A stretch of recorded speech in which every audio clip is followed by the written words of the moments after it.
তোমাদের আজকে আমি একটা গল্প বলি, মন দিয়ে শোনো। 3 বন্ধু ছিল, জ্ঞান, অর্থ আর বিশ্বাস। তো 3 জনকে কোনো কারণে একদিন আলাদা হতে হলো। তো 3 বন্ধু এক জায়গায় বসে বলছিল যে আমরা আবার কবে কিভাবে এক জায়গায় মিলিত হব। তো জ্ঞান বলল, তোরা আমাকে যে কোনো মন্দির, মসজিদ আর বইয়ের পাতায় পেয়ে যাবি।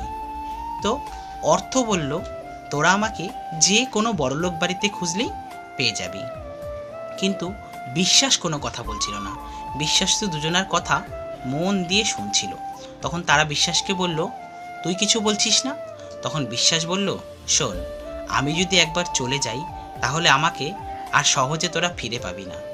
তাহলে এর থেকে আমরা কি শিখলাম?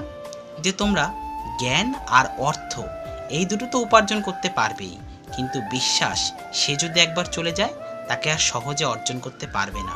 কারণ বিশ্বাস অর্জন করা প্রচণ্ড কঠিন। তাই কখনো কাউকে মিথ্যে কথা বলো না, যাতে তার ওপর থেকে তোমার বিশ্বাসটাই চলে যায়।